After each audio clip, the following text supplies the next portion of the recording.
اليوم لا تظلم نفس شيئا ولا تجزون إلا ما كنتم تعملون إن أصحاب الجنة اليوم في شغل فاكهون هم وأزواجهم في ظلال على الأرائك متكئون لهم فيها فاكهة ولهم ما يدعون سلام قولا من رب رحيم وامتازوا اليوم أيها المجرمون ألم أعهد إليكم يا بني آدم أن لا تعبدوا الشيطان إنه لكم عدو مبين وأن اعبدوني هذا صراط مستقيم ولقد أضل منكم جبلا كثيرا أفلم تكونوا تعقلون هذه جهنم التي كنتم توعدون اصلوها اليوم بما كنتم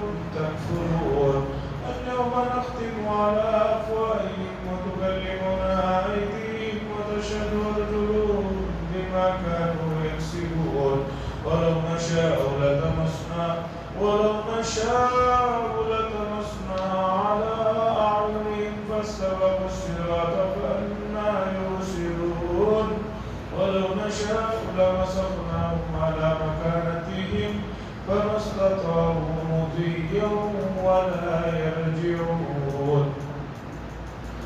حضرات سورہ یاسین کی آیتیں ہیں جو ابھی آپ کے سامنے پڑھا اور لاسٹ آخری مجلس میں یہاں تک بات آ کر رکی تھی کہ جب سور پھونکا جائے گا قبروں سے سب لوگوں کو جمع کیا جائے گا اس وقت یہ لوگ بہت واویلا مچائیں گے اور افسوس کریں گے.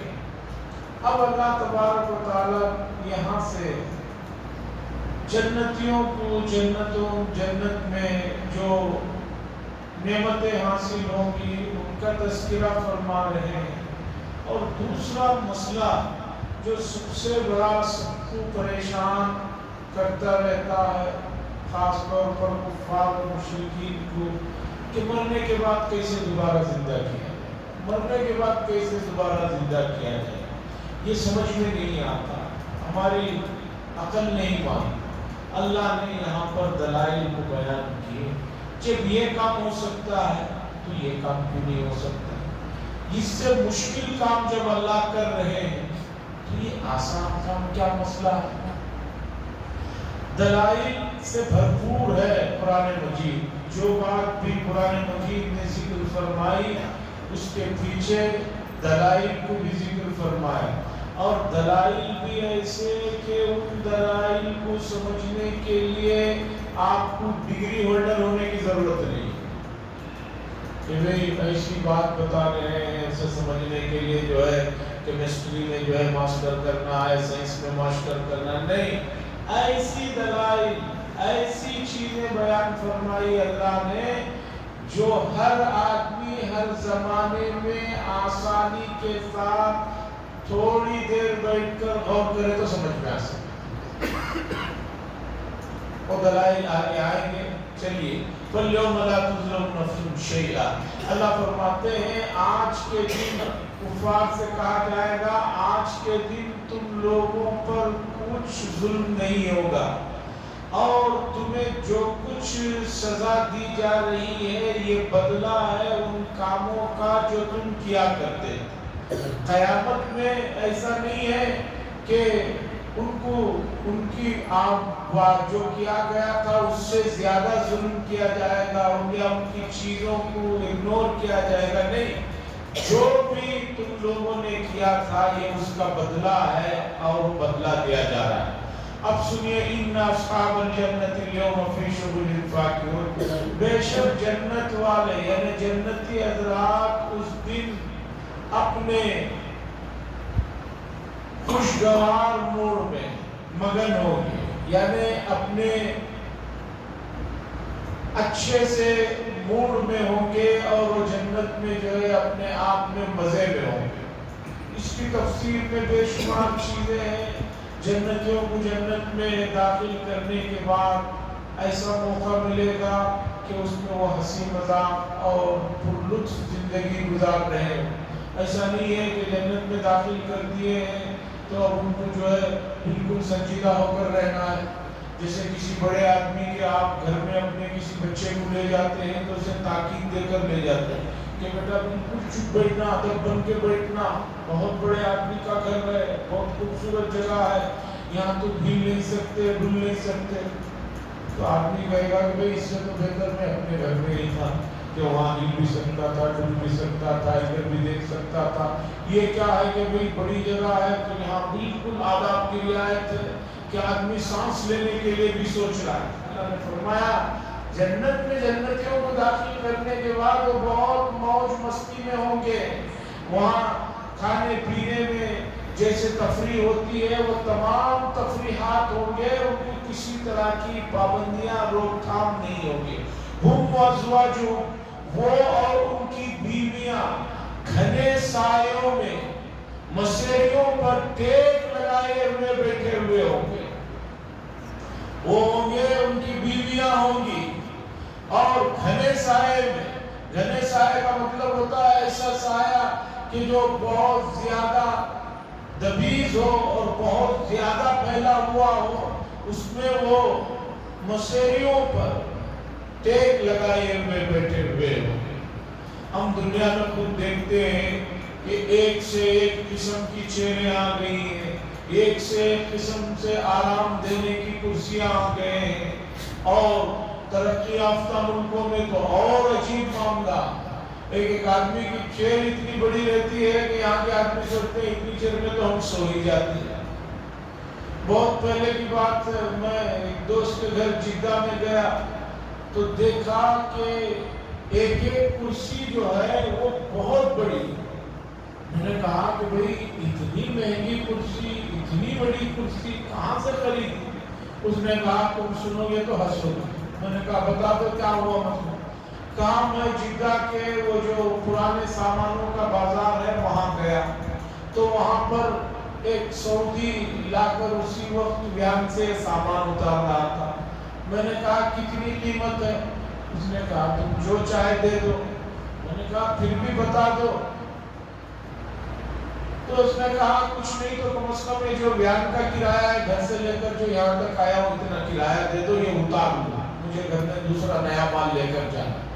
اس نے کہا 2000 ریال کچھ اس کا کرایہ تھا، میں نے دے دیا، لے لیا۔ میں نے کہا اب اور کیا ارادہ ہے؟ اس لیے کہ اتنی بڑی کرسیاں ہیں یہ جائیں گی کیسے؟ اس نے کہا میں نے سب معلوم کر لیا ہے، یہاں سے انڈیا پہنچنے کے لیے اس کا کرایہ کم از کم 70 سے 80 ہزار روپے آئے گا، اور یہ اتنی قیمتی ہے کہ یہ 2-4 لاکھ کو تو وہاں بھی کوئی غریب لے لے۔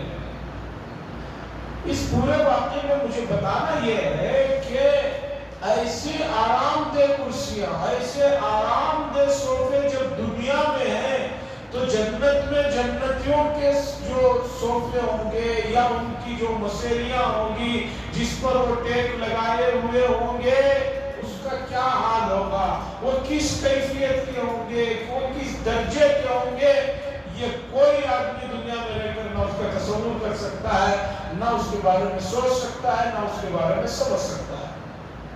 لَهُمْ فِيهَا فَاكِهَةٌ، ان کے لیے وہاں میوے ہوں گے، ان کے لیے وہاں میوے ہوں گے۔ اب الحمدللہ دنیا پوری جو ہے چھوٹی سی ایک مٹھی میں آ گئی ہے، فون کی مٹھی میں۔ پہلے تو بہت سارے لوگوں کو بہت ساری چیزیں دیکھنے کو بھی نہیں ملتی تھی، اب دنیا بھر میں الگ الگ علاقوں میں جو بھی پھل ہیں آدمی کھایا نہیں تو کم از کم اس کی تصویر دیکھ سکتا ہے، اس کے طرف دیکھ سکتا ہے۔ کئی پھل ایسے ہیں جسے ہم بنگلور والوں نے دیکھا ہی نہیں ہے، دوسرے علاقوں میں ہوتے ہیں، تو وہاں پر ان کے لیے میوے ہوں گے، ہر قسم کے میوے ہوں گے۔ وَلَهُم مَّا يَدَّعُونَ، اور اللہ فرماتے ہیں اس کے علاوہ وہ جس چیز کی فرمائش کریں گے وہ بھی حاضر کیا جائے۔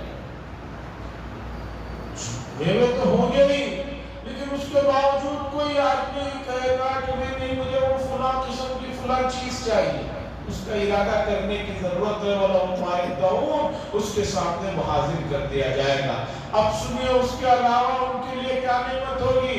سلام قولا من رب رحیم، رحمت والے پروردگار کی طرف سے انہیں سلام پیش کیا جائے گا۔ لیجئے، یہ تو ایسی نعمت ہے کہ اس کے کوئی نظیر اور متبادل چیز ہی نہیں ہے۔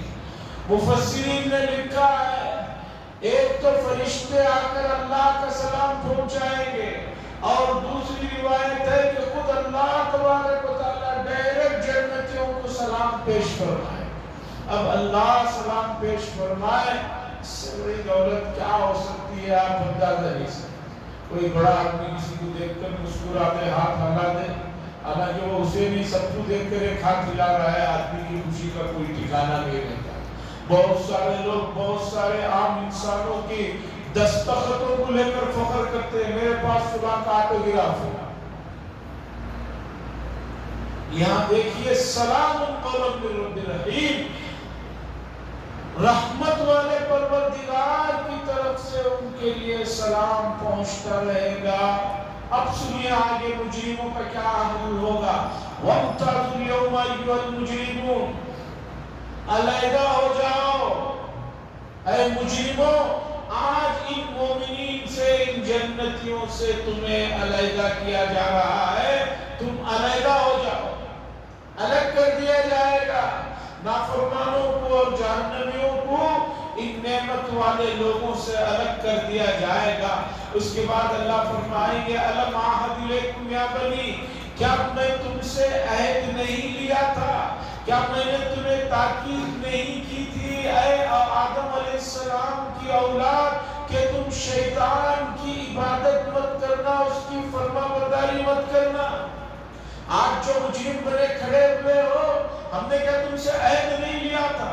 عہد سے مراد وہی جو آدم علیہ السلام کو پیدا فرمانے کے بعد ان کی قیامت تک آنے والی ذریت کو جو چونٹیوں کی شکل میں جمع کی گئی تھی، اور وہاں ان سب کو اتنی عقل اور اتنا شعور لیا گیا تھا کہ وہ اللہ کو پہچانے، اور انہوں نے پہچانا تھا اور کہا تھا کہ ہم آپ ہی کی عبادت کریں گے۔ اللہ فرمائیں گے اس کے بعد ہم نے اس عہد کی یاد دلانے کے لیے انبیاء کو بھیجا، کتابیں بھیجی۔ اتنا سب کرنے کے بعد بھی آدم علیہ السلام کی اولاد، کیا ہم نے حکم دیا تھا کہ شیطان کی عبادت مت کرنا، اس کی پرستش مت کرنا؟ کیوں؟ انہ لکم عدو مبین، وہ تمہارا کھلا ہوا دشمن ہے۔ وَأَنِ اعْبُدُونِی، اور میں نے کہا تھا میری ہی عبادت کرنا، ھذا صراط مستقیم، سیدھا راستہ ہے۔ یعنی انبیاء کے ذریعے سے جو تعلیمات اللہ نے بندوں کو دی، اللہ فرما رہے ہیں کہ میری عبادت کا جو راستہ ہے وہ سیدھا ہے، اور ہم نے وہ راستہ تمہیں دکھلایا، لیکن تم نے نہیں مانا، تو اس لیے علیحدہ ہو جاؤ۔ کیٹیگری بنا دی جائے گی، یہ فرما برداروں کی، یہ نافرمانوں کی۔ اب اللہ فرماتے ہیں وَلَقَدْ أَضَلَّ مِنْكُمْ جِبِلًّا كَثِيرًا، اور تحقیق کے بات یہ ہے کہ ابلیس نے بہت بڑی مخلوق کو گمراہ کیا ہے، بہت بڑی مخلوق کو گمراہ کیا ہے۔ آج بھی دیکھیے 8 ارب کی آبادی ہے دنیا میں، بڑھ گئی ہے 8 ارب، ابھی چند مہینے پہلے ہوا تھا تو آیا تھا کہ 8 ارب کی آبادی ہو گئی۔ وہ تو جو ڈاٹا میں آیا ہے ان کی خبر ہے، جو لوگ بغیر ڈاٹا کے جی رہے ہیں، ہر ملک میں ایسے لوگوں کی تعداد دنیا بھر میں رہتی ہے۔ چونکہ ہم اپنے خود محلے میں ایسے افراد کو جانتا ہوں، جب ووٹنگ کارڈ بنایا جا رہا تھا الیکشن سے پہلے، تو ایک صاحب وہ جو مدت تھی پوری، جو اعلانات کرتے کرتے کرتے تھک گئے، اس کے بعد آئے، آ کر کہنے لگے تو ووٹ کا کیا کی، بولے وہیں پر تو سنا وہ کام بنانا تھا۔ وہ بولا کہاں رہتے ہیں آپ؟ کہاں یہاں پیچھے بیٹھا ہوئے ہیں۔ میں نے کہا کب سے رہتے ہیں؟ بولے 25-30 سال سے تم۔ میں نے کہا 25-30 سال سے اب تک آپ نے ووٹر آئی ڈی نہیں بنایا؟ نہیں بنایا حضرت۔ اب آپ سوچئے تعلیم یافتہ اور پڑھے لکھے شہروں میں ایسے لوگوں کی تعداد ہے، تو ایسے لوگ جو بغیر گنتی کے ہیں وہ کتنے؟ مان لیجئے اقوام متحدہ کی رپورٹ 8 ارب کی آبادی، اس 8 ارب کی آبادی میں امت مسلمہ کتنی ہے؟ 1.5 ارب، گنتی میں 1.5 ارب ہے۔ باقی اس 1.5 ارب کی آبادی میں فرما برداروں کی آبادی کتنی ہے؟ اسے الگ کریں گے تو بہت حساب میں پریشانی آ جائے۔ بہت پریشانی آ جائے گی. تو اللہ فرمائیں گے وَلَقَدْ أَضَلَّ مِنْكُمْ جِبِلًّا كَثِيرًا. تحقیق کے بات یہ ہے کہ ابلیس نے بڑی مخلوق کو گمراہ کیا. أَفَلَمْ تَكُونُوا تَعْقِلُونَ. کیا پھر بھی تمہیں عقل نہیں ہے، سوجھ نہیں ہے کہ اس کے گمراہی سے، اس کی بہکاوے سے بچ جاتے. هَذِهِ جَهَنَّمُ الَّتِي كُنْتُمْ تُوعَدُونَ. یہ ہے وہ جہنم جس کا تمہیں وعدہ کیا گیا تھا، اس میں داخل ہو جس سے تمہیں ڈرایا گیا تھا. یہ ہے وہ جہنم جس سے تمہیں ڈرایا گیا تھا، جس کا وعدہ کیا گیا تھا. اصلوها اليوم بما كنتم تكفرون. جاؤ، گھس جاؤ اس میں، اس جہنم میں گھس جاؤ، داخل ہو جاؤ، بسبب اس کے کہ تم نے انکار کیا، کفر کیا. اس کا بدلہ یہ ہے کہ اس میں جاؤ، گھسو اور اندر پڑے. اليوم نختم. اللہ فرما رہے ہیں میدان محشر میں. قرآن نے دوسری جگہ پر ذکر کیا واللہ ما کننا مشرکین. کفار کہیں گے کہ اللہ ہمیں کیوں جہنم میں ڈالا جا رہا ہے، ہم نے تو کوئی شرک ہی نہیں کیا، ہم تو بڑے وہاں پابند تھے لوگ. اللہ فرما رہے ہیں قیامت کے دن ہم ان کے منہوں پر تالا لگا دیں گے، یہ بول نہیں سکیں گے. پھر کون بولیں گے؟ وَتُكَلِّمُنَا أَيْدِيهِمْ. ان کے ہاتھ بولیں گے ہاں بڑے پروردگار اس نے ان ہاتھوں سے یہ غلط کام کروائے تھا، یہ اس نے غلطیاں کیا تھا. وَتَشْهَدُ أَرْجُلُهُمْ. اور ان کے پیر گواہیاں دیں گے، وہ شہادت دیں گے ان چیزوں کا جس کا یہ کیا کرتے تھے. میدان محشر میں منہ کو جو ہے مہر لگا دی جائے گی، جس کی وجہ سے آدمی کو وہاں جھوٹ بولنے کا موقع نہیں ملے گا. باقی تمام اعضاء گواہی دیں گے، ایک ایک اعضاء گواہی دیں گے. قرآن نے یہاں پر خاص طور پر ہاتھوں کا اور پیروں کا ذکر کیا، اس لیے کہ انسان کے جسم میں کام کرنے میں ان کا مین رول ہے. ہاتھ کی سب جگہ مین رول ہے، پیروں کا رول ہے چل کر جانا، پلاننگ کرنے کے لیے چلنا. تو ان دو کا ذکر کیا ورنہ تمام چیز. اس لیے حدیث میں آتا ہے کہ اپنے ہاتھوں اور اپنے پیروں کو اللہ کے کاموں کی طرف متوجہ کرو تاکہ وہ اچھائی کا وہاں پر گواہی دے. تسبیح گننے کے لیے انگلیوں میں کیوں گننے کا حکم ہے؟ تاکہ یہ انگلیاں گواہی دے سکے. اور جس جگہ موقع ملے وہاں 2 رکعت نماز ضرور پڑھو تاکہ وہ جگہ جو ہے قیامت کے دن گواہی دے کہ اس نے میرے اوپر عبادت کی تھی. میں نے عرب میں دیکھا لوگوں کی برائیوں کو دیکھتے ہیں، ہمیں حکم ہے ان کی اچھائیوں کو دیکھیں. عربوں کی ایک اچھی عادت میں نے یہ دیکھی کہ جانی مال ہمیشہ کار میں ہوتے ہیں. جہاں کہیں موقع ملا راستے میں ہائی وے میں رکنے کا، گاڑی کو پانی ڈالنے کے لیے یا گرم ہو گئی ہے تو ٹھنڈے کے لیے اترتے ہیں تو فوراً جانی مال بچھاتے ہیں، اسی جگہ 2 رکعت نماز پڑھتے ہیں. نفل نماز کے لیے تو کوئی مسئلہ نہیں، تو موقع ملا وہاں پڑھ لیں، جس جگہ گئے وہاں نماز پڑھ لیتے ہیں تاکہ زمین کا وہ حصہ قیامت کے دن اللہ کے یہاں گواہی دے کہ یہ ہمارے اوپر اس نے عبادت کی. جیسے بعض لوگ جب موقع ملتا ہے کوئی گناہ کر لیتے ہیں، جب موقع ملتا ہے کوئی دھوکہ دے دیتے ہیں. تو اللہ فرما رہے ہیں اليوم نختم علی افواہہم. آج ہم ان کے منہوں پر تالا لگا دیں گے، یعنی بولنے کی صلاحیت ختم کر دیں گے. اس میں تو کسی کو کوئی تعجب نہیں، اس لیے کہ بہت سارے لوگوں کے پاس زبان ہے، سب کچھ ہے، بولنے کی طاقت نہیں، اچانک بند ہو جاتی ہے.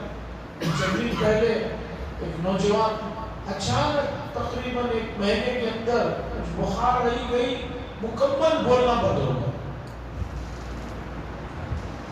پھر تقریباً اللہ کا فضل ہوا 2-3 سال کے لمبے علاج کے بعد پھر بولنا شروع ہوا. تو بولنے کی طاقت سلب کر لیتے ہیں. اگر یہ بات کہے تو اس میں نام سمجھ میں آنے والی کوئی بات نہیں. دنیا میں بہت سارے لوگ ہیں گونگے ہیں، منہ کھول کر دیکھیں ان کے پاس زبان بھی ہے. ایک آدمی کو سنائی نہیں دے رہا تو یہ مطلب نہیں کہ اس کے کان نہیں، کان ویسے ہی ہے. اندر بھی پورا چکی کے ویسے ہی ہے. وہ جو سننے کی طاقت ہے وہ نظر نہیں آنے والی چیز ہے. تو اسی طرح بولنے کی طاقت اللہ سب کر لیں گے. وَلَوْ نَشَاءُ لَطَمَسْنَا عَلَىٰ أَعْيُنِهِمْ، اور اگر ہم چاہیں تو ان کے چہروں کو ملیامت کر دیں، ان کی آنکھوں کی روشنی کو جو ہے ختم کر دیں. فَاسْتَبَقُوا الصِّرَاطَ، پھر ان کو راستہ نظر نہیں آئے گا، یہ ادھر ادھر بھٹک رہے ہوں گے. فَأَنَّىٰ يُبْصِرُونَ، پس اب وہ کہاں سے دیکھیں گے؟ اگر ہم چاہیں تو اللہ فرما رہے ابھی سے ان کو جو ہے ان کی آنکھوں کو جو ہے ملیامت کر دیں، جس کی وجہ سے ٹکراتے ہوئے پھریں، پھر بھی ان کو کوئی بات سمجھ میں نہیں آ رہی. وَلَوْ نَشَاءُ لَمَسَخْنَاهُمْ، اور اگر اللہ چاہے تو ان کو ان کے چہروں کو مس کر دے، بیٹھے بیٹھے جس جگہ یہ بیٹھے ہوئے ہیں وہیں پر ان کو مس کر دے. یہ بھی کوئی ناممکن بات نہیں ہے. کیوں زمانے گزشتہ میں کتنے لوگوں کی شکلیں مسخ ہوئی ہیں. ایک پیغمبر کی تو نافرمان لوگوں کی صورتیں مسخ کر کے بندر میں تبدیل کر دیا گیا اور ایک کی خنزیروں میں تبدیل کر دیا گیا.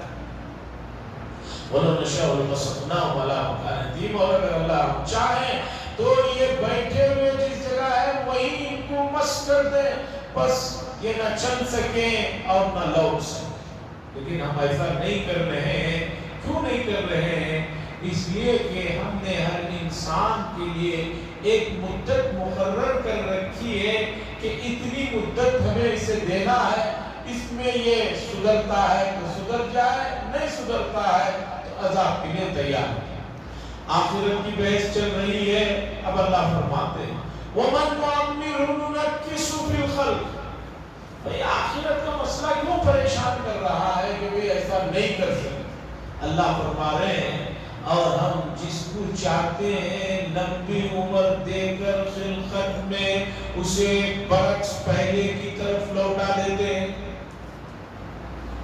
آدمی جوان ہے، تندرست ہے، لیکن وہی آدمی جب 90-100 سال کی عمر کا ہو جاتا ہے تو کیا ہوتا ہے؟ پھر وہ بچے کی طرح معذور، کمزور، مجبور ہو جاتا ہے.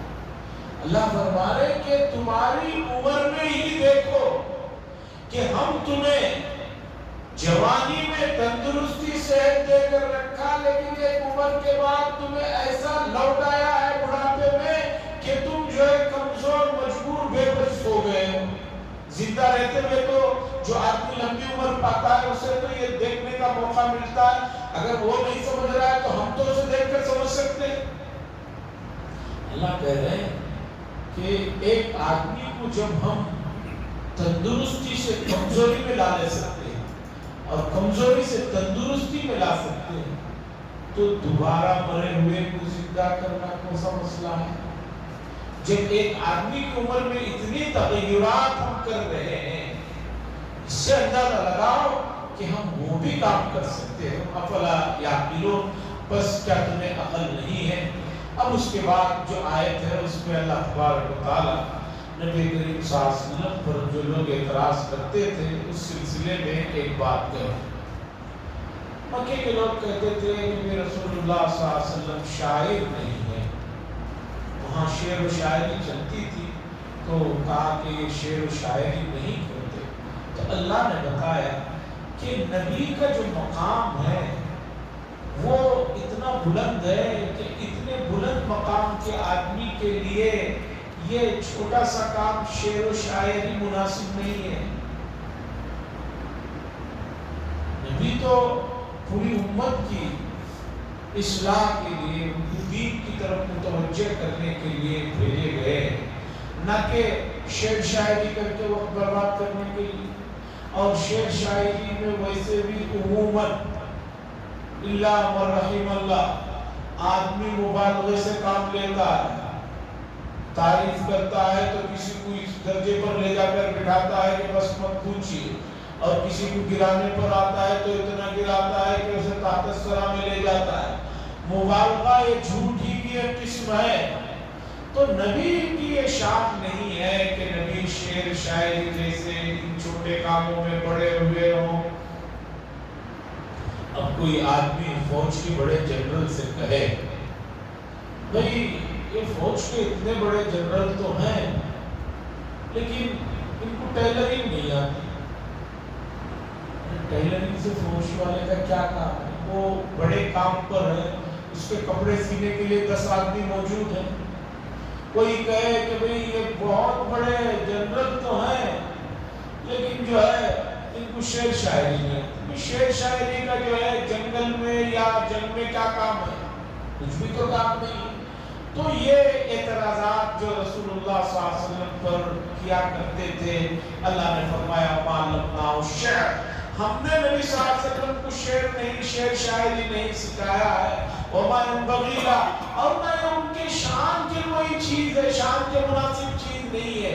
إِنْ هُوَ إِلَّا ذِكْرٌ وَقُرْآنٌ مُبِينٌ, یہ نہیں ہے مگر اللہ کا جو ذکر ہے, یعنی جو قرآن ہے, یہ قرآن مجید جو ہے واضح طور پر نصیحت کی چیز ہے, یہ شعر شاعری کی چیز نہیں ہے. لِيُنْذِرَ مَنْ كَانَ حَيًّا, تاکہ اس کے ذریعے سے آپ زندوں کو ڈرائیں. زندوں سے مراد وہ لوگ جن کے دل و دماغ زندہ اور سوچنے سمجھنے کے لائق, ورنہ ایسا آدمی کیا زندہ ہے جو نہ سمجھ رہا ہے نہ کچھ جاگ رہا ہے. وَيَحِقُّ الْقَوْلُ عَلَى الْكَافِرِينَ, اور کافروں پر یہ بات حجت بن جائے کہ ان کے سامنے بات پیش کی گئی تھی, وہ نہیں مانے ہیں. یہ نبی کریم صلی اللہ علیہ وسلم کی شان ہے, اور یہ چیزیں ہیں, ان کو چھوڑ کر نبی کے بارے میں اس طرح کی فرمائشیں کرنا اور ایسی چیزیں ان میں تلاش کرنا یہ مناسب ہے. اب اللہ اپنی نعمتوں کو بتا رہے ہیں, کیا یہ لوگ نہیں دیکھتے کہ ہم نے کیا کیا ان کے لیے پیدا کیا ہے, اپنے ہاتھوں سے کیا کیا انہیں پیدا کیا ہے. یعنی خاص طور پر جانوروں کا اللہ ذکر فرما رہے, چوپاہوں کو ہم نے پیدا کیا, فَهُمْ لَهَا مَالِكُونَ, اور یہ اچانک اس کے مالک بنے بیٹھے. یہ جتنے جانور ہیں جس کے انسان مالک بنے ہوئے ہیں, یہ کس نے پیدا کیا؟ یہ اللہ نے پیدا کیا. اللہ نے پیدا کیا اور اس کے مالک بنے ہوئے ہیں. وَظَلَّلْنَا عَلَهُمْ فَمِنَا رَكُوبُهُمْ وَمِنَا يَأْكُلُونَ, اور ہم نے ان کے تابع کر دیا. جانوروں میں بعض جانور ایسے ہیں جس پر آدمی سواری کرتا ہے, اور اتنے جسے کے اعتبار سے بڑے جانور انسان کے ماتحت. ہاتھی پر آدمی بیٹھ کر سواری کر رہا ہے, آدمی ہاتھی کے سامنے کیا, اونٹوں پر سواری کر رہا ہے, تیز رفتار گھوڑوں پر سواری کر رہا ہے. یہ اللہ نے ان جانوروں کے اندر یہ صفت رکھی کہ وہ انسانوں کے ماتحت ہو جائے. اگر اللہ یہ ان کے اندر نہ ڈالتے تو آدمی ان جانوروں کو قابو میں کیسے کر سکتا؟ وَظَلَّلْنَا عَلَيْهِمْ, اور ہم نے ان کے لیے مسخر کر دیا, ان کے لیے ان کے انڈر میں دے دیا, ماتحت کر دیا. بس اس میں سے بعض جانور ایسے ہیں جس پر آدمی سواری کرتا ہے, وَمِنْهَا يَأْكُلُونَ, اور بعض جانور ایسے ہیں جن کو آدمی کھاتا ہے. کھانے کے جانور تو سب کو معلوم ہے, ذکر ہی کرنے کی ضرورت نہیں ہے. اور یہ بھی اللہ کا بڑا کرم ہے کہ جو جانور کھائے جا رہے ہیں ان کی تعداد دن بہ دن بڑھتی ہی رہتی ہے. صرف عید الاضحیٰ کے موقع پر ہمارے ملک میں کتنی لاکھ بکرے بکریاں ذبح ہو گئے. ایسا نہیں کہ 10 سال کم پڑ جائے, بلکہ 10 سال اور ان کی تعداد رہتی ہے. اور بھی خاص طور پر آج کل مرغیاں چل رہی ہیں, مرغیوں کے نام پر چکن جو بھی چل رہا, روزانہ کروڑوں کے کٹ رہے ہیں, لیکن کھانے کی چیزیں مل رہی ہیں, میسر ہیں, ایسا نہیں کہ نہیں. حتیٰ کہ بیماریاں آ جاتی ہیں تب بھی وہ بازار میں ملتی ہیں اور کھانے والے کھاتے رہتے ہیں. اللہ فرما رہے ہیں یہ سب ہم نے انسانوں کو دیا تاکہ ہماری نعمتوں کو استعمال کریں اور بدلے میں فرمانبرداری کا مظاہرہ کریں. لیکن امت ہے کہ اس سے دور ہو رہی ہے, بھٹک رہی ہے اور نافرمانی کے راستے پر چل رہی ہے. سورہ یاسین کے جو 3 مضامین ہیں ان تینوں مضامین کا تذکرہ ہو رہا ہے, اور کچھ آیتیں رہ گئی ہیں اگلی مجلس میں کی جائے گی. اور اس چیز کے ساتھ درخواست کرتے ہوئے میں بات ختم کرتا ہوں کہ ہر نماز میں عافیت اور سکون والی بارش کے لیے دعا کریں، اس لیے کہ بارشیں بہت زیادہ ہونے کی وجہ سے یا بہت بڑی تیزی سے ہونے کی وجہ سے بہت سے علاقے زیر آب آ گئے ہیں، زراعتی کا بہت نقصان ہوا ہے اور اس کے اثرات 2-4 دن میں ہی آنا شروع ہو جائیں گے۔ کھانے پینے کے اشیاء کچھ ایسے ہیں وہ اتنی بڑی بارش کو ایک ساتھ برداشت نہیں کرتی، اس کا اثر دیکھنے کو آپ کو 6 مہینے تک ملے گا کہ جو چیزیں روز مرہ کی ہیں، ٹماٹر ہے، پیاز وغیرہ ہے، یہ سب چیزوں کی قیمتیں آسمان کو چھونے لگتی ہیں۔ بعض لوگوں کو اس کا اتنا احساس نہیں ہوتا کتنا ریٹ بڑھ رہا ہے، لیکن نارمل انسان کے لیے اس طرح کی چیزیں جو ہوتی ہیں اس سے بڑا اثر پڑتا ہے۔ اس لیے رحمت عافیت کی دعا کریں، اور اسی طریقے پر لبنان اور فلسطین کا جو مسئلہ ہے وہ آپ حضرات کے سامنے ہی ہے۔ ابھی کل پرسوں ایک اور کمانڈر یحییٰ سنوار کو شہید کر دیا گیا۔ اس آدمی کی 23 سالہ زندگی تو اسرائیل کی جیل میں ہی گزری تھی۔ 61 سال کا آدمی جس میں 23 سال اس کے جو ہے جیل میں گزرے ہیں، اسرائیل کی جیل میں گزرے ہیں، اور پورا کھنڈرات میں تبدیل ہو گیا ہے۔ اصل میں کوئی اس چیز کی طرف توجہ نہیں دے رہے ہیں، اور امت مسلمہ بے حس آس پاس کے جو ملک ہیں وہ پڑے ہوئے ہیں۔ ہمارا کام ہے ہم دعا کرتے رہیں، اتنی تو طاقت اور اتنا تو ہمارا بنتا ہے، اتنی تو سکت ہے، چونکہ قیامت میں تو حاضر ہونا ہے۔ اس لیے کہ ایسے ویڈیو وائرل ہوئے ہیں گزشتہ چند مہینوں میں جس میں فلسطین کے معصوم بچے بچیوں نے چیخ چیخ کر کہا ہے کہ ہم قیامت کے دن امت مسلمہ کو نہیں چھوڑیں گے، ان سب کا گریبان کریں گے۔ 1 سال سے دھوپ اور قحط سالی میں وہ لوگ جس طرح کی زندگی کر رہے ہیں، کھانے کی غذائیں تک ان تک میسر نہیں ہے۔ سرکاری رپورٹیں بتا رہی ہیں اقوام متحدہ کی کہ بچے بلک بلک کر پانی کے لیے، دودھ کے لیے جانے دے رہے ہیں، دواؤں کے بغیر کوئی ہسپتال کی تعمیر یا عمارت باقی نہیں رہی ہے۔ بعض بچیوں کے ویڈیو میں نے دیکھے اور آپ لوگوں نے بھی دیکھے ہوں گے جس میں وہ کہہ رہے ہیں ہم رسول اللہ صلی اللہ علیہ وسلم کے سامنے بھی اور اللہ کے سامنے بھی امت کے ہر فرد کا گریبان پکڑیں گے کہ ہم یہاں اقصیٰ کے لیے لڑتے رہے اور ہماری یہ حالت ہو گئی، اور ہماری اتنی بڑی قوم ہوتے ہوئے انہوں نے ہمارے لیے کچھ نہیں کیا۔ اللہ سے دعا فرمائے اللہ تعالیٰ ہم سب لوگوں کو ایسے موقعوں پر ان لوگوں کی ہمدردی میں جو کچھ ہو سکتا ہے کرنے کی توفیق اور سعادت عطا فرمائے۔ وآخر دعوانا الحمدللہ رب العالمین، الحمدللہ رب العالمین، اللہم صلی علی سیدنا شفیعنا نبینا حبیبنا مولانا محمد بارک وسلم، اللہم انت السلام منک السلام تبارک یا ذا الجلال والاکرام، اللہم انا نسألک الہدی والتقی والعفاف والغنی، صلی اللہ تعالی وسلم علی خیر خلقہ محمد وعلى آلہ وصحبہ اجمعین، والحمد للہ۔